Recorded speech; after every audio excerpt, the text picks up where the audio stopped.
ነፍሴ እጅ እንዳትሰጪ ለኪሴ ታጣየኛለሽ ከራሴ ሰላሜ ረፍት ያለብሽ መኝታ ታምነሽ አኑሪኝ ከጌታ ያለው ገጣሚ ማን ነበር? ዘፋኙ ቴዲ አፍሮ መሰለኝ። ግጥሙም ከራሱ ከቴዎድሮስ ካሳሁን ገርማሞ አያልፍም። ገዱ አንዳርጋቸው ዘብሔረ አማራ ቴዲ አፍሮ እሳቸው በስልጣን ላይ ሳሉ የዘፈነላቸውን ይህን ምክር ተግባራዊ እያደረጉ ይገኛሉ። በስልጣን ማዕበል ውስጥ አልፈው የአገር መሪነትና የውጭ ጉዳይ ዲፕሎማሲን የቀወጡት የቀድሞው የአማራ ክልል ርዕሰ መስተዳድርና የኢትዮጵያ የውጭ ጉዳይ ሚኒስትር ገዱ አንዳርጋቸው ዛሬ ከፖለቲካው ከፍታ ወርደው በባህር ማዶ የፓርኪንግ ስራ ላይ ተሰማርተው የሚያሳይ ቪዲዮ በማህበራዊ ሚዲያ ላይ መሰራጨቱን ተከትሎ አብይ መነጋገሪያ ርዕስ ሆኗል።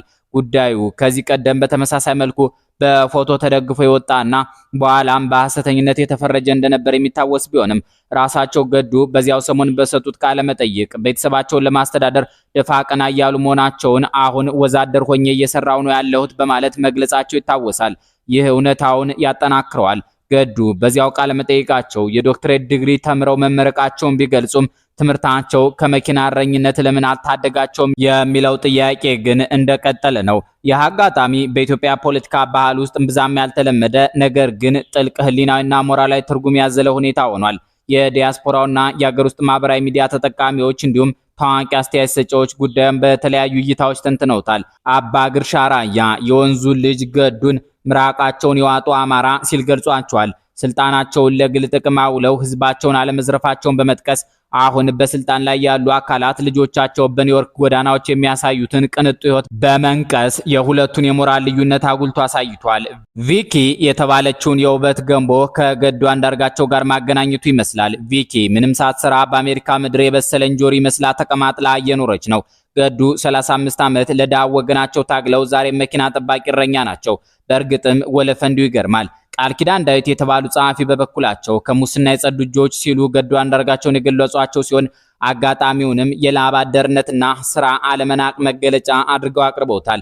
በሌላ በኩል መገናኛ ፔጅ ቪዲዮው ግለሰቡን ለማዋረድ ቢሰራጭም ይበልጥ ስራ አክባሪነታቸውን ንጹህ ህሊናቸውንና ከሙስና የጸዳ ባዶ ኪሳቸውን ያረጋገጠ መሆኑን አብራርቷል።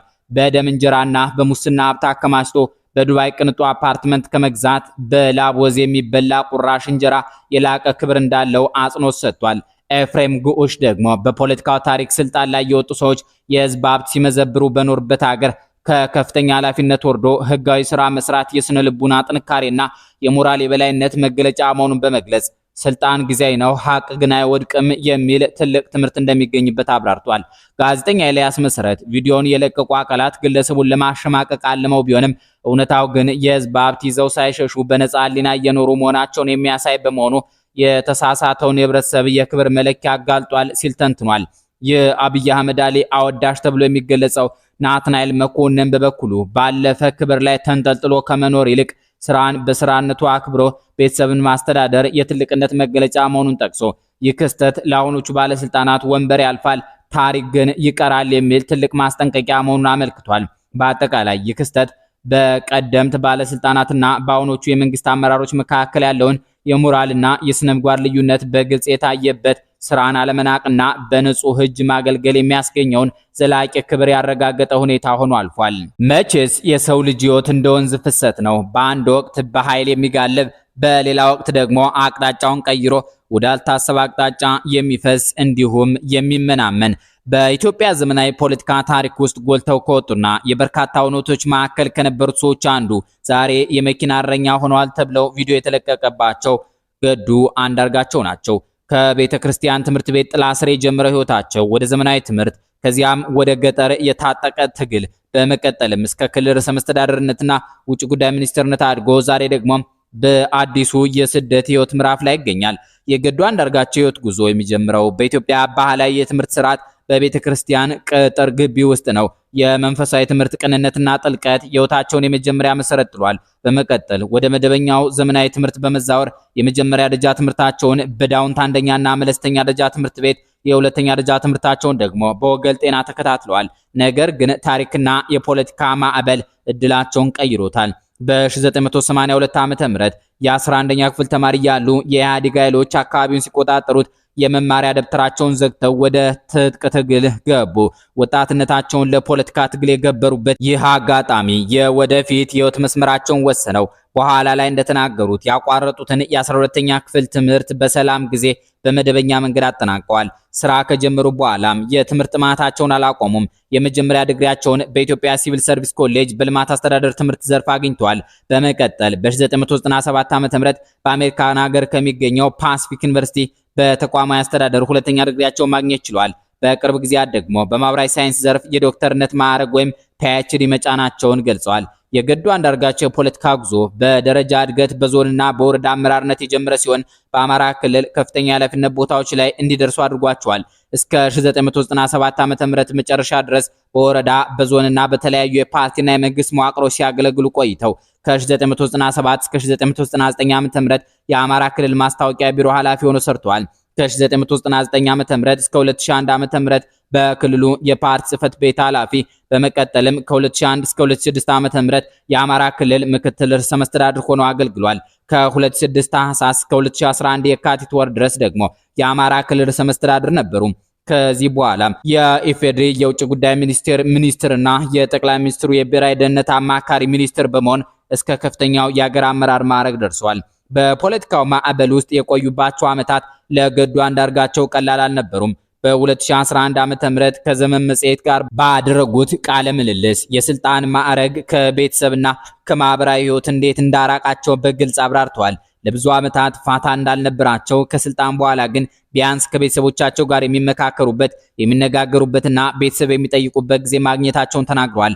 ገዱ ባለትዳርና የሁለት ሴት ልጆች አባት ሲሆኑ የወንድምና የእህት ልጆቻቸውንም አብረው ያሳድጉ ነበር። የስራው ጫና በመጨመሩ ምክንያት በሰርግ በለቅሶና በማህበራዊ ሁነቶች ላይ ለመገኘት አልቻሉም ነበር። ይህንን የባህልና የማህበራዊ ድካም ሙሉ በሙሉ ይሸፍኑ የነበሩት ባለቤታቸው እንደነበሩ በቅንነት መስክረዋል። ገዱ ክልሉን በምክትልና በርዕሰ መስተዳድርነት በመሩባቸው ረጅም ዓመታት ውስጥ እጅግ ከባድ ፈተና የገጠማቸው በ2008 ዓ.ም እንደነበር ይናገራሉ። በወቅቱ የተቀሰቀሰው የህዝብ አመጽና ቅሬታ አገሪቱንና ክልሉን ከባድ ውጥረት ውስጥ ከቶ ነበር። የችግሩ ዋና ስር የህዝቡን የልማትና የመልካም አስተዳደር ጥያቄዎች አሳንሶ የመመልከትና በወቅቱ ምላሽ አለመስጠት እንደነበር ያምናሉ። ታምቆ የኖረው ቁጣና ምሬት እንደ እሳተ ገሞራ በመፈንዳቱ የዜጎች ህይወት ጠፋ፣ ንብረት ወደመ። ገዱ ይህን ወቅት ሲያስታውሱ ልጆቻቸውን ያጡ ወላጆች እጅግ በጣም እንደሚያሳዝኗቸውና ጥረግረው ያፈሩት ንብረት ወድሞ ሰላማዊ ዜጎች ባዶ እጃቸውን ሲያዝኑ ማየት ጤናማ አእምሮ ላለው ሁሉ የሚዘገንን እንደነበር በመግለጽ ጥልቅ ጸጸታቸውን ተናግረዋል። አብዛኞቹ የአፍሪካ መሪዎች ስልጣን ላይ እስከ ህይወታቸው ፍጻሜ ለመቆየት በሚታገሉበት አህጉር ገዱ አንዳርጋቸው በየካቲት 2011 ዓ.ም በገዛ ፈቃዳቸው ከአማራ ክልል ርዕሰ መስተዳድርነት ለመልቀቅ የወሰዱት እርምጃ ትልቅ ትኩረት ስቦ ነበር። ለውሳኔያቸው የሰጡት ምክንያት የፖለቲካ ፍልስፍናቸውን ያሳያል። አንድ ሰው በአንድ ቦታ ላይ ረጅም ጊዜ ሲቆይ በህዝብ ዘንድ እንደሚሰለችና መሰለቻቸት ደግሞ በስራ ውጤታማነት ላይ አሉታዊ ተጽዕኖ እንደሚያሳድር ገልጸዋል። ስልጣን ላይ ለመቆየት ሲባል ብቻ ጊዜን እየቆጠሩ መቀጠል የአፍሪካ መሪዎችን የሚያጠቃ የወንበር በሽታ በመሆኑ በዚያ ወንበር ላይ መሟሟት እንዳይመጣ በማሰብ ቦታውን ለሌሎች ማስረከብን መርጠው እንደተሰናበቱ ገልጸዋል። በክልሉ በጥሩም በመጥፎም ለ13 ዓመታት ያህል በከፍተኛ አመራርነት ማገልገላቸው ይበቃኛል የሚል እምነት ነበራቸው። በ2011 ዓ.ም መጋቢት ወር ላይ በኢህአዴግ ውስጥ የተካሄደውን የ17 ቀናት የፖለቲካ ፍጭት ተከትሎ የመጣውን የለውጥ ማዕበል ገዱ እንደ ህፃን የፈነደኩበት ጊዜ ሲሉ ገልጸውት ነበር። በወቅቱ የታሰሩ ፖለቲከኞች መፈታታቸው፣ የነፃ መገናኛ ብዙሃን መመለሳቸውንና አገሪቱ ከገባችበት አዘቅት ወጥታ ወደ አዲስ ተስፋ መሸጋገሯን እንደ ትልቅ ህልምና ደስታ ቆጥረውት ነበር። ሆኖም ታሪክ የራሷ የሆነ ምጸት አላት። በ2010 ዓ.ም ገዱ ህልም ብለው የገለጹት የፖለቲካ ስብስብና የለውጥ ሂደት ከዓመታት በኋላ የራሱ የሆነ ውስብስብ ቀውስና የፖለቲካ ልዩነት በማስከተሉ እሳቸውም ከስልጣን ገለል ተደርገው ወደ ውጭ ሀገር ለማቅናት ተገደዋል። የዋድላ ድላንታው ልጅ ገዱ አንዳርጋቸው ታሪክ የኢትዮጵያ ዘመናዊ የፖለቲካ ስርዓት ውጣ ውረድ ማሳያ ነው። ከቤተ ክርስቲያን ትምህርት ቤት ተነስተው በትግል አልፈው የክልልና የሀገር መሪ በመሆን ከፍ ብለው ታይተዋል። የስልጣንን ጣዕምና የፖለቲካን ከባድ ፈተና ቀምሰዋል። የስልጣን ወንበር ዘላቂ ያለመሆኑን ተረድተው በገዛ ፈቃዳቸው ለመልቀቅ ያሳዩት ውሳኔና ካለፉበት ታሪክ ያተረፉት ጸጸትና ተስፋ በኢትዮጵያ የፖለቲካ ታሪክ ውስጥ ሁልጊዜም የሚነሳ አብይ አጀንዳ ሆኖ ይኖራል። እነሆ በዚህ ሰሞን ደግሞ የፓርኪንግ ሰራተኛ ሆነው የሚታዩበት ቪዲዮ ብዙዎችን እያነጋገረ ይገኛል። እርስዎ ምን ይላሉ? ይጻፉልን።